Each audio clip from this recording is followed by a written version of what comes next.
So hello and welcome back to this Java series.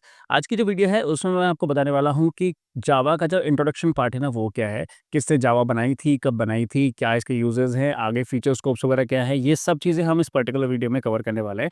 मैं ज़्यादा आपको थियोरेटिकली ज़्यादा बोर नहीं करने वाला हूँ। फटाफट से चीज़ों को हम ये खत्म करते हैं और फिर सीधा प्रैक्टिकल अप्रोच पे चलेंगे सो दैट हम फटाफट से अपना जो कोर्स है उसको वाइंड अप कर पाएँ, ठीक है। सो हमारे पास यहाँ पर जो पहली स्लाइड है हम उसके बारे में बात करेंगे। देखिए जावा क्या है, जावा is an object oriented programming language, ठीक है। अब मैं आपको थोड़ा-सा बताता हूँ कि exactly object oriented programming language होती क्या है, ठीक है। अब देखिए ऐसा है कि सपोज़ करिए हमारे पास ना एक प्रोग्रामिंग टेक्नीक है। प्रोग्रामिंग टेक्नीक ये है कि मेरे पास देखो 2 तरीके की प्रोग्रामिंग टेक्नीक होती है, थोड़ा-सा मैं आपको क्लियरली बताऊँ तो एक होता है procedure oriented oriented programming technique होती है, एक होती है object oriented programming technique, right?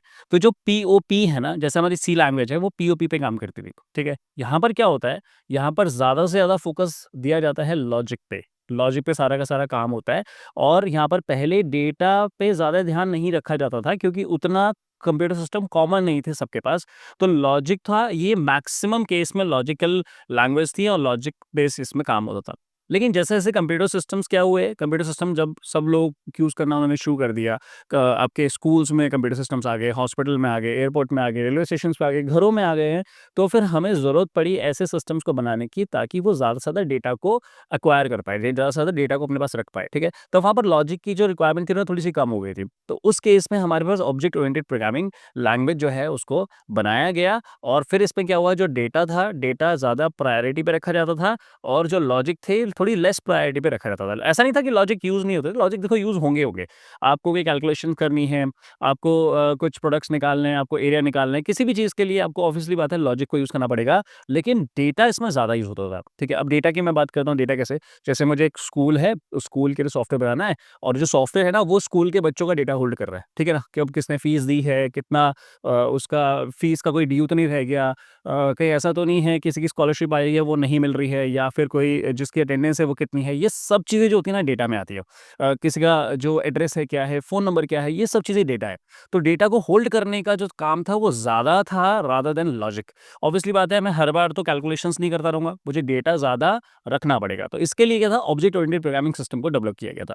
अब इसके लिए ना एक डिटेल में पूरा चैप्टर है, ठीक है ना? ऑब्जेक्ट ओप्स का ना एक पूरा कंप्लीट चैप्टर है, जो कि हम लोग आगे आने वाले टाइम में पढ़ेंगे कि ओप्स में एग्ज़ैक्टली होता क्या है। बेसिकली यहाँ पर ना 2 चीज़ें होती हैं, एक होती है क्लास और एक होता है ऑब्जेक्ट।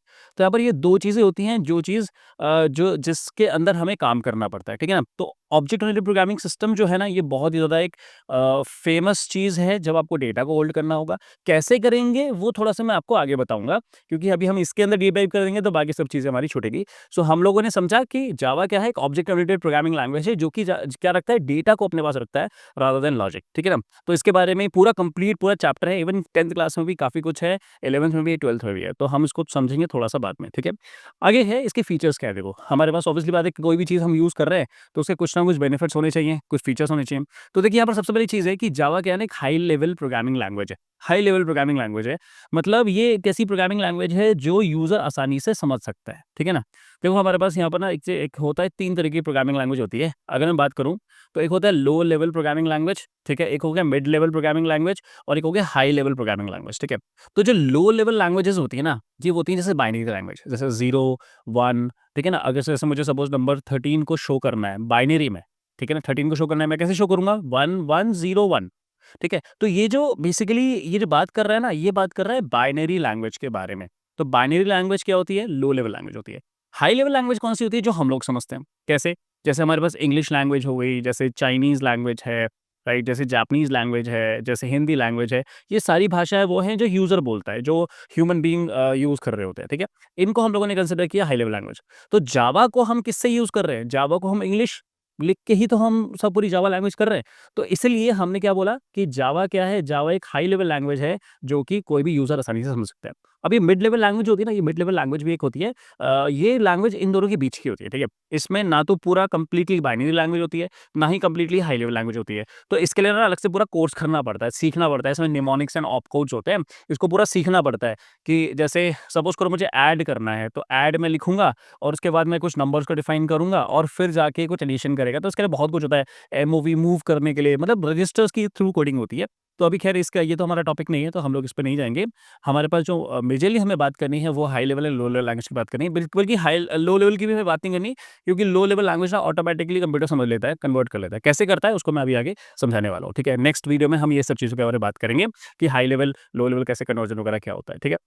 आगे है, it was developed by James Gosling at Sun Microsystem. तो देखो सन माइक्रोसिस्टम क्या है, कंपनी का नाम हो गया, और जो जेम्स गॉसलिंग है ये इसके इन्वेंटर थे जिसने जावा और बनाई थी। कब बनाई थी? 1995 में इसका वर्जन रिलीज हुआ था, and it was design to let programmers write once and run anywhere. मतलब आपने एक बार कोड लिखा ना, उसी चीज को आप कहीं भी चला सकते हो। इसका मतलब क्या है? इसका मतलब ये है कि आपने एक सपोज एक कोड लिखा, एक मशीन में लिखा, और वो विंडोज की मशीन है, अब उसको कहीं और रन करना है, किसी और मशीन में, किसी और ऑपरेटिंग सिस्टम में रन करना है, तो वो हर जगह पे चल जाएगी। इसलिए इसको क्या बोला जाता है? वोरा बोला जाता है। वोरा, राइट?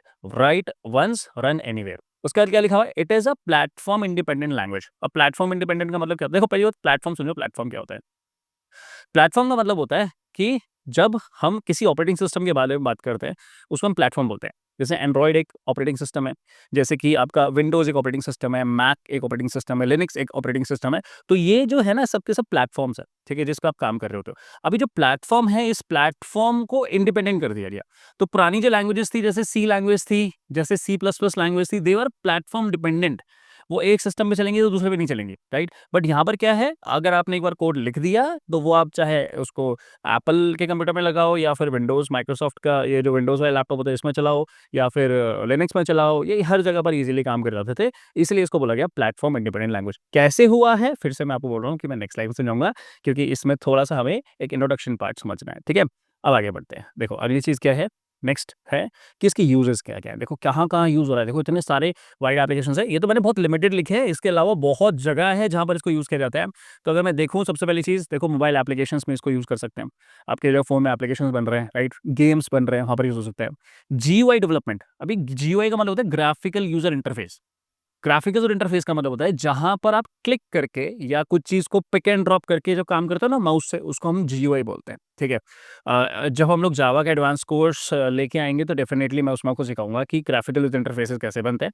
तो जीयूआई अगर आपको डेवलपमेंट करनी है, तो जावा से बहुत अच्छे से जीयूआई बन सकती है। इवन मैं जितना भी चीज़ें यूज़ करता हूँ, चाहे मैं कोई भी सॉफ्टवेयर यूज़ कर रहा हूँ ना, वो मैक्सिमम मेजरली जो है ना वो जावा से बना होता है, ठीक है? चाहे आप माइक्रोसॉफ्ट के जो ऑफिस के सॉफ्टवेयर्स की बात करो, या और फर्दर जो सॉफ्टवेयर्स की बात करो, तो मेजरली क्या है, वो जावा से बने हुए हैं। नेक्स्ट है गेम डेवलपमेंट। गेम डेवलपमेंट में इसका बहुत यूज़ हुआ है। सॉफ्टवेयर डेवलपमेंट में डेफिनेटली है। क्लाउड की एप्लीकेशंस आप बना सकते हो। आजकल जैसे ऑनलाइन एप्लीकेशंस बहुत सारे बन रहे हैं, ऑनलाइन गेम्स बन रहे हैं, राइट? वेब एप्लीकेशंस, वेबसाइट के एप्लीकेशंस कई सारे हैं। सर्वर साइड ऐप, सर्वर के साइड में अगर कोई आपको एप्लीकेशन बनानी है वहाँ पर। और एक नया जो यूज़ आ रहा है वो है आईओटी। ये आईओटी क्या होता है पता है? आईओटी का मतलब होता है internet of things. Internet of things का मतलब ये है कि जैसे मैं कोई एक सिटी है, उस सिटी के चारों तरफ पॉल्यूशन चेक करना चाहता हूँ, या सिटी के अंदर एक पॉल्यूशन का मैं पूरा एक रोड मैप बनाना चाहता हूँ कि कहाँ पर कितना पॉल्यूशन है। तो ऐसा करने के लिए मैं क्या करूँगा, मैं पूरी सिटी में अलग-अलग जगह पर सेंसर्स को प्लेस कर दूँगा, ठीक है? अब उसके लिए अगर मुझे डेटा रीड करना है, तो डेटा कैसे रीड करूँगा? ऑब्वियसली बात है, एक तरीका है या तो एक ऑपरेटर बैठा दूँ, जितने सेंसर हैं उसके साथ एक आदमी बैठेगा, यो देगा अच्छा हाँ, आज रीडिंग इतनी है, तो वो कॉल करके बताएगा किसी सेंट्रल हाउस में। या फिर मैं क्या कर सकता हूँ, मैं उन सबके साथ एक छोटा-सा सिम कार्ड लगा दूँ, या कुछ ऐसा वाई-फाई का कनेक्शन बना दूँ, जिससे वो सारा का जो सेंसर्स का डेटा है ना, वो कहीं एक पर्टिकुलर जगह पर आ जाए, क्लाउड में आ जाए, या कहीं पर किसी सर्वर में आ जाए, और वहाँ से मैं उस डेटा को उठा के सब देख पाऊँ, फ़ोरकास्ट कर पाऊँ कि यार इतना टेम्परेचर है, एक्यूआई इतना है, ये सब कुछ हम लोग देख पाएँ। तो ये सब चीज़ें कैसे हो सकती हैं? ये आईओटी से हो सकती है। तो ये इसका एक एग्ज़ाम्पल है, ठीक है ना? आईओटी आजकल घरों में बहुत वाइडली यूज़ हो रहा है, बहुत अच्छा करियर है। इवन में देखा जाए तो आगे आने वाले टाइम में 4-5 साल, 6 साल बाद देखा जाए तो इंडिया में जैसे-जैसे स्मार्टनेस बढ़ रही है, स्मार्ट होम्स का जो आ रहा है सब, ये जो नए-नए चीज़ें आ रही हैं, डिवाइसेज़ आ रहे हैं, इनमें आईओटी का बहुत वाइड एप्लीकेशन है, ठीक है ना?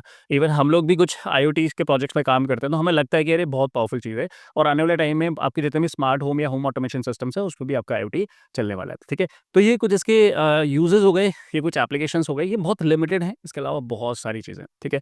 तो आने वाले टाइम में आपको बताता रहूँगा। हमारा जो कोर्स रहेगा स्पेसिफिकली, ये आपका जो करिकुलम है, राइट? जो क्लास 9th का स्पेसिफिकली जो करिकुलम है, उसके हिसाब से रहने वाला है। साथ-साथ ये जो बेसिक चीज़ें मैं समझा रहा हूँ ना, ये आपके जो क्लास 10th के स्टूडेंट्स हैं, क्लास 11th या क्लास 12th के स्टूडेंट्स हैं ना, उनके लिए भी बहुत इंपॉर्टेंट है। तो ऐसा नहीं है कि क्लास 9th वाले ही बच्चे इसको पढ़ सकते हैं। इवन ये वो भी उनके लिए भी इंपॉर्टेंट है जो हॉबिस्ट है, या फिर जो जावा सीखना चाहते हैं। तो सब कुछ जो बेसिक्स हैं वैसे ही रहेगा, ठीक है? स्पेसिफिकली क्लास 9th क्यों बोल रहा हूँ मैं? क्योंकि जो स्टूडेंट्स हैं, उनके करिकुलम के हिसाब से ज़्यादा ये कोर्स को मैंने मैच किया हुआ है, ठीक है?